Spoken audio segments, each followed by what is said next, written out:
श्रद्धा murder case के आरोपित आफताब अमीन पूनावाला को दिल्ली कोर्ट ने शनिवार को 13 दिन की न्यायिक हिरासत में तिहाड़ जेल भेजा था। ऐसी आशंका है कि आफताब आत्महत्या करने की कोशिश कर सकता है, इसलिए उसे 24 घंटे निगरानी में रखा गया है। साथ ही सोमवार 28 नवंबर 2022 को एक बार फिर उसका पॉलीग्राफ टेस्ट किया जाएगा।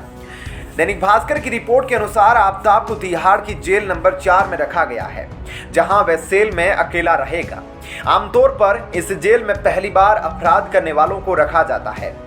आत्महत्या की आशंका के चलते उसकी सेल के बाहर 24 घंटे एक गार्ड तैनात रहेगा। फिलहाल जेल में आफताब चैन की नींद सो रहा है और कंबल ओढ़कर आराम करता रहता है। साथ ही जेल कर्मचारियों को आदेश दिया गया है कि उसकी सेल में ऐसी कोई भी चीज न रखी जाएगी जिससे वह खुद को नुकसान पहुंचाने की कोशिश कर सकता है। इसके अलावा यहां 8 सीसीटीवी कैमरे लगे हैं, जिनसे उसकी निगरानी की जाएगी। चूंकि तिहाड़ जेल में आत्महत्या के मामले सामने आते रहते हैं, इसलिए भी आफताब की निगरानी करना जरूरी हो जाता है। आंकड़ों की माने तो 2019 में 8 लोगों ने तिहाड़ जेल में आत्महत्या की थी। सोमवार को आफताब का एक बार फिर पॉलीग्राफ टेस्ट किया जाएगा।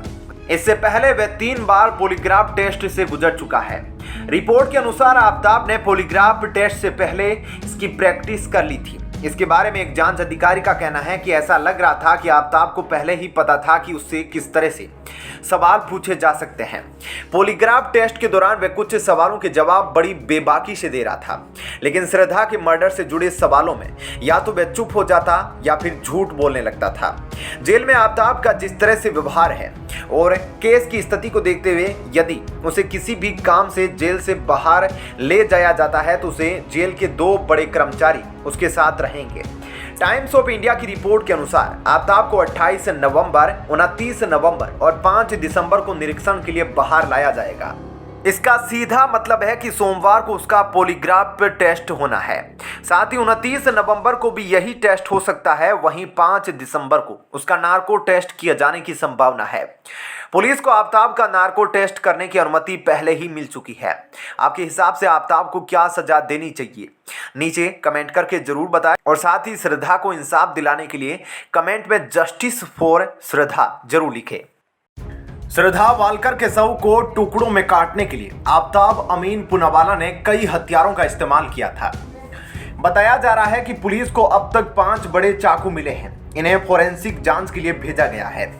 इस बीच श्रद्धा के एक दोस्त ने बताया कि आफताब सिगरेट से उसके शरीर को दागता भी था। श्रद्धा की हत्या का खुलासा होने के बाद यह बात सामने आई थी कि उसके शव के 35 टुकड़े कर दिए गए थे। आफताब ने इन टुकड़ों को करीब 18 दिनों में एक कर फेंका। अब न्यूज एजेंसी ANI ने दिल्ली पुलिस के सूत्रों के हवाले से बताया है कि शव के टुकड़े करने के लिए कई हथियारों का इस्तेमाल हुआ था। खुद आफताब ने पूछताछ में यह जानकारी पुलिस को दी है। पिछले कुछ दिनों में पुलिस ने 5 बड़े चाकू बरामद किए हैं, लेकिन वे आरी अब तक बरामद नहीं हुई है, जिससे शव को काटा गया था।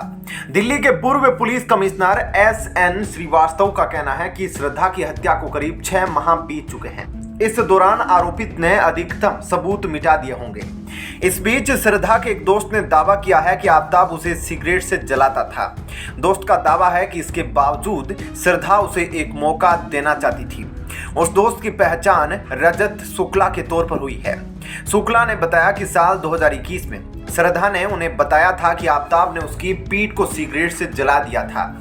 यह सुन उन्हें काफी बुरा लगा था। शुक्ला के मुताबिक तब श्रद्धा के दोस्तों ने आफताब को पुलिस में शिकायत की चेतावनी दी थी, लेकिन श्रद्धा ने ही सबको रोक दिया था। श्रद्धा की हत्या 18 मई 2022 को आफताब ने कर दी थी। मामले का खुलासा नवंबर में हुआ। यह बात भी सामने आई है कि श्रद्धा ने आफताब के हिंसक बर्ताव के बारे में 2 साल पहले ही मुंबई के तुलिंज पुलिस स्टेशन में शिकायत दर्ज कराई थी। उसने आफताब से अपनी जान को खतरा बताया था। 23 नवंबर 2020 को उसने मुंबई की पालघर पुलिस को एक पत्र भी लिखा था। इसमें उसने बताया था कि उसका लिव इन पार्टनर आफताब उसे मारता पीटता है। अगर वक्त पर एक्शन नहीं लिया तो आफताब उसे टुकड़े टुकड़े कर डालेगा। दोस्तों, आपके हिसाब से आफताब को क्या सजा देनी चाहिए, नीचे कमेंट बॉक्स में जरूर बताइए। और श्रद्धा को इंसाफ दिलाने के लिए जस्टिस फॉर श्रद्धा भी जरूर लिखें। बॉलीवुड अभिनेत्री ऋचा चड्ढा अपनी एक्टिंग से ज्यादा बयानों की वजह से चर्चा में रहती है।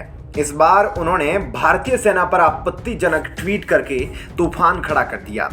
उनके बयान की हर तरफ आलोचना हो रही है और उनके खिलाफ मामला दर्ज करने की मांग की जा रही है। हालांकि अभिनेत्री ने ट्वीट डिलीट कर माफी मांग ली है। दरअसल भारतीय सेना के उत्तरी कमान के commanding in chief Upendra Dwivedi ने एक बयान में कहा था कि अगर सरकार आदेश जारी करती है तो सेना पाकिस्तान के कब्जे वाले कश्मीर को वापस लेने के लिए तैयार है। इस बयान को बाबा बनारस नाम के ट्विटर हैंडल से शेयर किया गया था। इसी ट्वीट पर प्रतिक्रिया देते हुए ऋचा ने बुधवार को भारतीय सेना का मजाक उड़ाया और ताना मारते हुए बोला कि गलवान हाय बोल रहा है। हालांकि अब माफी मांगते हुए ऋचा ने ट्वीट डिलीट कर दिया है। अपने आधिकारिक ट्विटर हैंडल से माफी मांगते हुए ऋचा ने कहा कि यह अनजाने में हुआ था। उन्होंने कहा कि यह उनके लिए एक भावनात्मक मुद्दा है। उन्होंने कहा, मेरी मंशा कभी भी किसी को अपमानित करने की नहीं थी। मुझे मेरे कहे 3 शब्दों के कारण विवाद में घसीटा गया। जाने अनजाने में मेरे द्वारा कहे गए शब्दों से अगर मेरे फौजी भाइयों की भावनाएं आहत हुई है तो मैं माफी मांगती हूँ।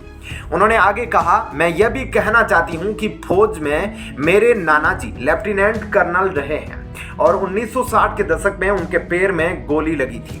मेरे मामा जी पैरा ट्रूपर थे। देशभक्ति मेरे खून में है। देश को बचाने के दौरान जब एक बेटा शहीद हो जाता है तो परिवार बुरी तरह से प्रभावित होता है। अगर कोई फौजी घायल होता है तो भी कैसा प्रभाव पड़ता है यह मैं अच्छी तरह से जानती हूँ। मेरे लिए यह एक भावनात्मक मुद्दा है। भाजपा नेता मनजिंदर सिंह ने ऋचा चड्ढा के ट्वीट को आपत्तिजनक और अपमानित करने वाला बताया। मनजिंदर सिंह ने इसे तुरंत डिलीट करने की मांग की थी। इसके साथ ही एक वीडियो शेयर करके उन्होंने ऋचा चड्ढा को 3rd ग्रेड एक्ट्रेस बताते हुए मुंबई पुलिस से उनके खिलाफ कानूनी कार्रवाई की मांग की। इससे पहले सुप्रीम कोर्ट के वकील विनीत जिंदल ने विवादित ट्वीट के चलते उनकी गिरफ्तारी की मांग की थी। उल्लेखनीय है कि जून 2020 में गलवान घाटी में भारतीय सैनिकों को चीनी सैनिकों के साथ झड़प हो गई थी, जिसमें 20 भारतीय सैनिक बलिदान दे गए थे। घंटों चली झड़प में बड़ी संख्या में चीनी सैनिक भी मारे गए थे। हालांकि चीन ने आधिकारिक तौर पर अपने मृत सैनिकों की सही संख्या का खुलासा नहीं किया। गलवान संघर्ष के बाद दोनों देशों के बीच लद्दाख में एक महत्वपूर्ण युद्ध विराम हुआ था। हालांकि दोनों देशों ने क्षेत्र में एलएसी के पास अपनी तरफ करीब 60,000 सैनिक और उन्नत हथियार तैनात कर दिए थे। तब से आज तक चीन के साथ संबंधों में कड़वाहट घुली हुई है। ऋचा चड्ढा को उस घटना का मजाक उड़ाते देखना बेहद हास्यास्पद है। उन्हें संभवतः यह भी मालूम नहीं होगा कि भारतीय सैनिकों ने बिना किसी हथियार के चीनी सेना से बहादुरी से लड़ाई लड़ी और उन्हें पीछे धकेलने में कामयाबी हासिल की। दोस्तों, ऋचा चड्ढा पर आपकी क्या राय है? नीचे कमेंट करके जरूर बताएं और यह भी बताइएगा कि ऐसे लोग जो आर्मी वालों का मजाक बनाते हैं उन्हें क्या सजा मिलनी चाहिए।